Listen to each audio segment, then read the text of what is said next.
नमस्कार, the Hind warrior news देख रहे हैं आप, जहां हम उठाते हैं आपकी आवाज सच के साथ। और मैं हूं आपका सहयोगी अमन यादव आपके साथ। आपने देखा होगा चुनाव का वो प्रचलन जहां पर एक के बाद चुनावों में आरोप लगते नजर आए हैं। कभी इसका टाका ईवीएम पर फोड़ा जाता है तो कभी किसी प्रत्याशी के ऊपर। लेकिन आपको बता दें, गुरुग्राम के सेक्टर 10A से भी एक ऐसा ही मामला सामने आया है। गुरुग्राम सेक्टर 10A के रेजिडेंट्स वेलफेयर एसोसिएशन के पूर्व प्रत्याशी रेणु गोयल ने आरोप लगाया है कि उनके चुनाव में धांधली हुई है। पूरी तरीके से चुनावी धांधली के बाद उन्होंने कहा है कि उनको जबरन हराया गया है। एक पूरी तरीके से प्रोपेगेंडा तैयार किया गया जिसमें वह कि मात्र महिला प्रत्याशी होने के बाद इस तरीके से उनके साथ किया गया। उन्होंने बताया कि वह सिर्फ एकमात्र महिला प्रत्याशी थी, जिसके बाद कुछ लोगों पर उन्होंने आरोप लगाया। इलेक्शन से पहले जो हमारे वाइस प्रेसिडेंट के लिए वेद प्रकाश जी खड़े हुए थे, उन्होंने मुझे पार्क में बुलाया। वहाँ पर काफ़ी सारे लोग थे कि आपको भी लोगों से मिलवाते हैं। तो मिलवाने का मकसद क्या था कि उन्होंने मेरे को वहाँ पे टॉर्चर करना शुरू किया कि आप इलेक्शन में खड़े हुए हैं, जिसके कारण आप सेक्टर में ठीक नहीं कर रहे हो। आपको जाकर यहाँ पे एक नवीन गोयल जी हैं, जिनको ये प्रधान मानते हैं, कि आप उनको घर पे बुलाइए और चाय वगैरह पिलाइए और माफ़ी मांगिए कि आप इलेक्शन में खड़े होना आपकी गलती है। और फिर मैंने जब मना किया, मैं सुनती रही पहले, लेकिन जब मैंने मना किया तो उन्होंने कहा कि नवीन गोयल जी, आपको पता है वो कितने हद तक जा सकते हैं आपको हराने के लिए, कि आपका इलेक्शन वाले दिन टेंट भी नहीं लगाने देंगे, टेंट को फाड़ देंगे। आपकी हिम्मत हो तो टेंट लगा के देखना आप। मैंने कुछ नहीं बोला, मैं सुन रही थी वहाँ बैठ के कि ये मेरे लिए क्या बोल सकते हैं। लेकिन उनका जो बोलने का तरीका था इतना गलत था वो तरीका कि उनको बोलना नहीं चाहिए था कि आप क्या टेंट फाड़ देंगे, या वो नवीन गोयल जी इस हद तक जा सकते हैं कि आपके साथ कुछ भी कर सकते हैं आपको हराने के लिए। इतना उनकी एक एलिगेशन लगाना कितना गलत होता है। और उसके बावजूद भी उदयवीर कमांडर जी का किसी को फ़ोन आता है कि आप रेणु की पैरवी करना बंद कीजिए। आप रेणु की पैरवी किस लिए करते हैं? हमें उसको ख़त्म करना है सेक्टर से। अब ख़त्म का मीनिंग क्या हो सकता है कि इलेक्शन से बाहर करना है, जान से मारना है, काफ़ी सारी मीनिंग निकल सकते हैं। और उसके खिलाफ इतना बावजूद खुद बोलने के बाद भी उस बंदे की शिकायत वहाँ पे कमिश्नर यहाँ पे सेक्टर थाने में करके आए हैं कि वो बंदा रेणु की वो ले रहा है, पैरवी कर रहा है। बताओ, उनको कल बुलाया हुआ था थाने के अंदर कि ऐसा क्यों कहा किया गया। तो आप ये देख लीजिए कितना दादागिरी है कि एक इलेक्शन को फाइट करने के लिए एक महिला को कितनी मुसीबतों का सामना करना पड़ रहा है। हाँ जी, और अभी हाँ जी, जैसे कल उनको रजिस्ट्रार की तरफ से एक नोटिस जारी किया गया कि 14 तारीख को आपको सबूत के साथ वहाँ पर कम्युनिटी सेंटर में आना है, क्योंकि इसका जो सीधा जो दोषी पाया जा रहा है वह उदयवीर कमांडर जी को पाया जा रहा है, क्योंकि सारी खामियाँ उनकी तरफ से हुई हैं ये। तो उसलिए वो बुखलाए हुए हैं और मेरे बारे में एक व्हाट्सअप मैसेज जारी किया हुआ है उन्होंने, और उसमें मेरे चरित्र के लिए लिखा हुआ है कि आपकी कुछ ऐसा लूप होल पार्षद के पास है जिसके कारण आपको कम्युनिटी सेंटर में बिठाया गया, आपको टॉर्चर किया गया, आपके साथ गलत व्यवहार किया गया, जो कि बिल्कुल लॉजिकल नहीं है, वो सारा इलीगल है। तो मैं किसी को राइट अप नहीं देती कि मेरे करैक्टर के बारे में कोई व्हाट्सअप पे मैसेज डालकर और उसको फॉरवर्ड किया जाए। और इसका मैं अभी थाने में जाकर मैं इसकी कंप्लेन करूंगी कि ये तो फिर तो कभी किसी भी लेडीज़ को मार भी देंगे रास्ते में चलते हुए। इनकी तो इतनी पावर हो गई कि ये व्हाट्सएप पे मैसेज डाल के भेज रहे हैं एक छोटे से इलेक्शन के चक्कर के लिए। कब आया था आपको ये मैसेज? मेरे को तो अभी फॉरवर्ड हुआ है, जैसे 10-15 मिनट पहले हुआ है। हाँ जी, पहले से ही कम्युनिकेट हो रहा है। हाँ जी, हाँ जी, क्योंकि नहीं कल हुआ है, क्योंकि इन्होंने मेरे को अपने RW के ग्रुप से रिमूव कर दिया गया है। और जो भी हमारे जैसे नवीन गोयल प्रधान जी हैं, उन्होंने अपने ग्रुप से मुझे बेदखल कर दिया गया है। वो बेदखल यूज़ करते हैं कि आपको निकाल दिया गया है। इसलिए ये मैसेज जिसके ग्रुप में गया है, आज मेरे पास मैसेज पहुँचा है कि आपके बारे में उदयवीर कमांडर जी ऐसे ऐसे लिख के भेज रहे हैं। और लिख के भेज रहे हैं, आप देखिए उनकी इतनी हिम्मत हो गई कि एक लेडीज़ के करैक्टर के ऊपर आप वो लिख के भेज रहे हैं। और जिनके साथ मैंने कभी ऐसा किसी के साथ बुरा किया भी नहीं है, लेकिन ये चीज़ इतनी गलत है कि मैं अभी भी सेक्टर 10A में थाने में जाकर कंप्लेन करवा के आती हूँ कि अगर एक व्यक्ति एक लेडीज़ के बारे में ऐसा लिख सकता है तो सेक्टर में तो फिर लेडीज़ कभी भी खड़ी नहीं होंगी, कभी भी पावर नहीं मिल सकती उनको। ये वो क्या जेंट्स डोमिनेटेड वो बन जाएगा सेक्टर। मानते हैं कि इस पूरे मामले में नवीन गोयल जी भी मुख्य भूमिका में हैं? देख, इसके लिए तो मैं नहीं कह सकती क्योंकि वो सामने कभी आए नहीं है इस चीज़ के लिए। लेकिन हमें जब भी जो मैसेज मिला वो किसी के माध्यम से ही मिला। जैसे टेंट वाला मैसेज मिला तो हमें वेद प्रकाश जी के माध्यम से मिला। और जो अभी जैसे मैसेज आया तो उदयवीर जी के माध्यम से आया है, और किसी ने और ने मेरे को फॉरवर्ड किया है। तो वो चीज़ें गलत हैं। 14 तारीख आगामी 24 तारीख को हमारी रजिस्ट्रार में मीटिंग है, जिन्होंने बोला है कि आप सारे तथ्य के अनुसार आप सब कुछ डॉक्यूमेंट लेके आना 14 तारीख को, 23 तारीख को नहीं, 14 तारीख को, और सारे प्रूफ के साथ आना जो हमने उनके ऊपर एलिगेशन लगाए हैं, जो तथ्य के साथ लगाए हैं कि ये चीज़ें गलत हैं और इन्होंने गलत किया और बहुत ज़्यादा गलती की है, जिनका ये प्रूफ 14 तारीख को वो रजिस्ट्रार ऑफिस में सबमिट करेंगे। मैम लगभग कितने फर्जी वोट बनवाए गए हैं आपके? 350 के आसपास। 350 फर्जी वोट। टोटल 940 वोट बने थे और जिसमें से 250 वोट नहीं डले थे, बाकी 350 वोट जो डले हैं वो सारे फर्जी वोट हैं और इनको हम प्रूव कर सकते हैं। हमने सारा डॉक्यूमेंट निकाल लिया है और इन्होंने तो इतना किया कि कैंडिडेट खड़ा कर दिया जिसके नाम से मकान नहीं है, जिसकी ओनरशिप नहीं है, तो ये कैसे कर सकते हैं? ये तो बिल्कुल गैर कानूनी हो गया। और बाय लॉज जो कि गवर्नमेंट ने बनाए हुए हैं तो रूल रेगुलेशन को कहीं तो वो फॉलो करेंगे, उन्होंने तो कोई भी एक सिंगल रूल रेगुलेशन को फॉलो नहीं किया और इलेक्शन को अनाउंस करा दिया और इलेक्शन कर दिए। ये बिल्कुल ही गैर कानूनी है। कितनी तारीख को यहाँ पे इलेक्शन हुआ था? यहाँ 18 तारीख को इलेक्शन हुआ था। 18 सितंबर 2022 को इलेक्शन हुआ था, जिसमें कि इन्होंने एक और काम किया था कि आरओ को चेंज कर दिया था। जो रिटर्निंग ऑफिसर था जो इलेक्शन से पहले अनाउंस किया गया था, अमन यादव जी, लेकिन जिस दिन इलेक्शन हुए वो अमन यादव जी नहीं थे वहाँ पे, यशपाल यादव जी बैठे हुए थे।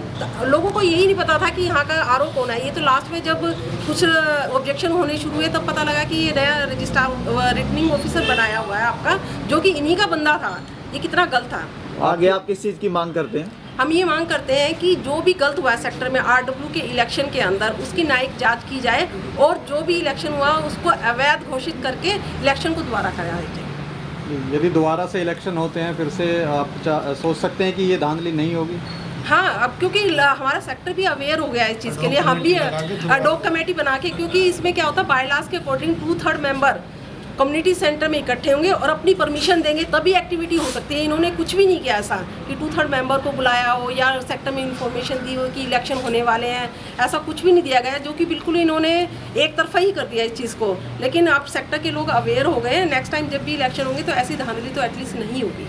क्या ये इलेक्शन अर्जेंट बेसिस पे हुआ था? हाँ, अर्जेंट बेसिस पे अनाउंस हुआ था, नहीं तो हमारे बायलॉज के अकॉर्डिंग 1 अप्रैल को लिस्ट लग जानी चाहिए, फर्स्ट वीक ऑफ अप्रैल को, कि आपकी ये लिस्ट लग गई है। किसी को भी ऑब्जेक्शन होते हैं या किसी का वोट नहीं बनता तो गैप होता है 2-3 महीने का, तो लोग अपने ठीक करा सकते हैं। इन्होंने 24 अगस्त को डिस्प्ले किया, जिसमें केवल 2 ही दिन दिया कि आप अपने आके वोट चेक कर लीजिए, वो भी वर्किंग डेज के अंदर। जो लोग ऑफिस जा रहे हैं वो कैसे वोट करेंगे, और 2 घंटे का केवल ऑब्जेक्शन टाइम दिया कि आप आके अपनी सुनवाई कर सकते हैं। तो ये कितना कम था कि लोग आके कैसे ऑब्जेक्शन करें उस चीज़ के लिए।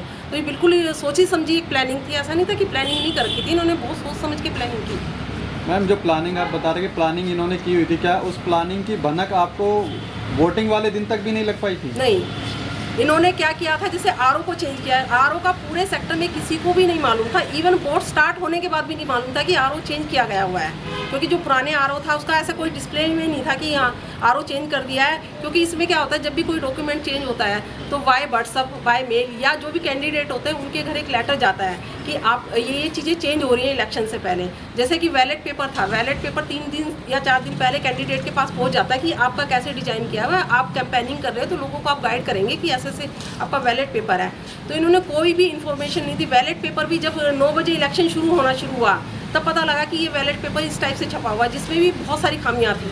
और उस बैलेट पेपर में क्या एक सीरियल नंबर डला हुआ था, सीरियल नंबर डला हुआ था, जिससे कि लोगों को ट्रेस आउट किया बाद में कि किसने किसको वो डाला वोट, जो कि बहुत गलत होता है। इसका आरोप आपने अभी तक किस किस जगह पे कंप्लेंट की हुई है? हमने सीएम विंडो में डाला सबसे पहले, और हमने डीसी ऑफिस में दिया, रजिस्ट्रार ऑफिस में दिया, हमने चंडीगढ़ जितने भी मेल थे, कम्युनिकेशन हो सकता था, हमने सारी जगह उसको कम्युनिकेट किया। इसका आरोप किसी विशेष व्यक्ति पर जाता है या पूरे सिस्टम पर जाता है? नहीं, पहले तो देखो जब सिस्टम तभी काम करता है जब व्यक्ति के ऊपर जाता है। जो पूरा प्रधान मिस्टर उदयवीर यादव जी हैं, ये सारा उनके हाथ में होता है कि आप वोटर लिस्ट बना रहे हैं, उनके पास पूरी टीम होती है, वोटर लिस्ट बना रहे हैं, घर घर जाके आपको कम्युनिकेट करना होता है मेंबर बनाने के लिए, और वोटर लिस्ट जो फाइनल होती है उनकी ही साइन अथॉरिटी होती है और वही देते हैं। उनका दायित्व बनता था कि अप्रैल में वो डिस्प्ले करते और व्हाट्सएप के माध्यम से या किसी भी कम्युनिकेशन से ईच मेंबर को इन्फॉर्म करते कि आपके वोट बन गए, और जिनके वोट रहते हैं आप आके प्लीज़ कम्युनिटी सेंटर में या जैसे भी बनवा सकते हैं उनको बनवाइए। और इस टाइप से सारी कम्युनिकेशन उनके थ्रू जाने चाहिए थे। अब आप उसमें किसको दोषी देते हो? सिस्टम तो दोषी नहीं है, क्योंकि बायलॉज एक बन गया तो उसको हमें फॉलो करना है। अगर हम फॉलो नहीं करते तो मे बी RWA जो लास्ट टाइम थी वो जिम्मेवार है इस चीज़ के लिए। Thank you. किसी भी लेडी के बारे में कभी भी कोई गलत बोलना, उसको डिमोरलाइज करना ताकि वो आगे सामने ना आए, ये पूरे सोसाइटी के लिए एक अच्छा संदेश नहीं देती है। इससे मतलब बाकी भी जो लेडीज़ हैं वो तो कभी खड़ी नहीं होएंगी, सामने ही नहीं आएंगी, क्योंकि डर के मारे वो अंदर ही बैठेंगी। तो मेरा ये कहना है कि जो भी चुनाव हैं या जो भी इसकी प्रक्रिया है, ये सारी ट्रांसपेरेंट होनी चाहिए। जो भी कर रहे हैं तो ये सब मतलब ऐसा होना चाहिए कि जो पब्लिक डोमेन में रहे और सब उसको देखें।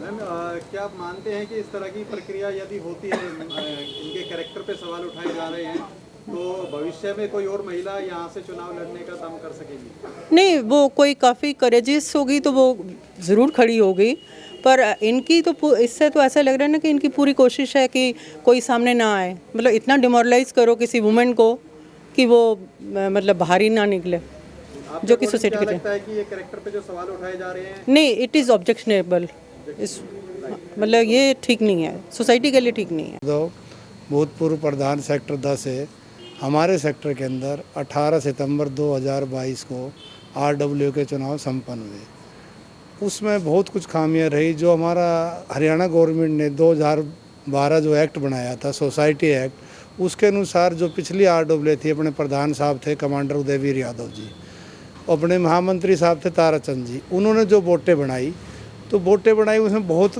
पहले जो कुछ सेक्टर के वासी ऐसे थे जिनकी वोटें बनी हुई थी, उनके प्लाट जो उनकी वाइफ के नाम था, जो 2012 एक्ट के अनुसार जो फर्स्ट ओनर है वो वोटर होगा और उसी का राइट है, वही वोट डालेगा। तो उन्होंने जो सेक्टर में कुछ वोटें काट दी और जो उनके फेवर के आदमी थे उनकी वोटें रख दी। और बाकी जो जैसे अभी इन्होंने बताया, जो कैंडिडेट थे रेणु गोयल जी, महावीर यादव जी, उन्होंने बताया वो तो कैंडिडेट थे, उनको तो ये तक नहीं बताया गया कि भाई आपका बैलेट पेपर में यहाँ नाम है। और जो दूसरी पार्टी थी उनको 2-3 दिन पहले बैलेट पेपर दे दिया ताकि वो अपना प्रचार कर रहे थे, और इनको पता ही नहीं है कि हमारे क्या कहाँ क्या है। और 9 बजे जब ये इलेक्शन के लिए यहाँ पे आए तो इनको बताया गया कि भाई आपका इस नंबर पर नाम है। और जो वोटों में खामियाँ है ये बिल्कुल ऑन रिकॉर्ड है। इन जो रेणु गोयल की जो पार्टी है, इन्होंने वो निकाल लिया है, प्लॉट उनके नाम नहीं है, वोट सारी गलत बनी हुई है। कम से कम 200-250 वोट जो है वो गलत है 956 में से। और जो महिला उम्मीदवार ये अकेली ही थी इस इलेक्शन में, कहीं इसका खमियाजा भी तो नहीं भुगतना पड़ा इनको? नहीं, ऐसा नहीं है, महिला पहले भी लड़ी है। ऐसा महिला आदमी की कोई बात ही नहीं है। ये तो कोई भी लोकतंत्र प्रजातंत्र में ये थोड़ी होते महिला और आदमी लड़ेगा, तो कोई भी लड़ सकता है। और ये बेचारी लड़ रही थी तो इसको यहाँ तक भी मतलब ये रहा कि भाई मैं कैसे, तो हमने इसका सहयोग किया है, हम इसके साथ थे। और वोट इनको जो मिली है वो लोग अननोन, आपने बताया नहीं, लोग ऐसे कहते रहे क्योंकि उनको पता ही नहीं लगा कि भाई आपका बैलेट पेपर पे नाम कहाँ है। जबकि अल्फ़ाबेट के अनुसार रेणु गोयल फर्स्ट है, सतीश प्रकाश गुप्ता सेकंड है, जबकि सतीश प्रकाश गुप्ता का फर्स्ट नेम था, इनका सेकंड था। और ऐसे ही उपप्रधान में महावीर यादव फर्स्ट थे और उनका नाम सेकंड पे था, वेद प्रकाश जो है फर्स्ट पे थे। ऐसे ही उसी में था जिसमें महामंत्री पद पे भी। और उन्होंने जब एक कोई भी चुनाव होता है तो जो रिटर्निंग अफसर बनता है तो चुनाव घोषणा करने के बाद चस्पा करता है साइन करके कि भाई ये कैंडिडेट इलेक्ट हुआ है। यहाँ कोई चस्पा नहीं कर रखा है कि भाई कौन कैंडिडेट इलेक्ट हुआ, वो अनाउंसमेंट करके चले गए, जो कि ये रूल के खिलाफ है। और इन्होंने रजिस्ट्रार ऑफिस में भी और CM विंडो पे भी सेम नेक्स्ट डे इन्होंने मेल कर दी थी, DC साहब को भी कर दी थी। उसके बाद इन्होंने हार्ड कॉपी भी वहाँ पे दी है, रिसीव करवाई है।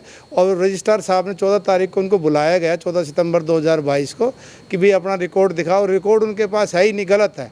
ये तो पर्टिकुलर प्लॉट बता सकते हैं हम, कम से कम भी 50 प्लॉट तो मेरे याद है जो कि बिल्कुल सरासर गलत है। जो इन्होंने पेपर निकाल लिए हैं, मैं इनको यही बोल रहा हूँ, पेपर निकाल के आप भी जमा करो।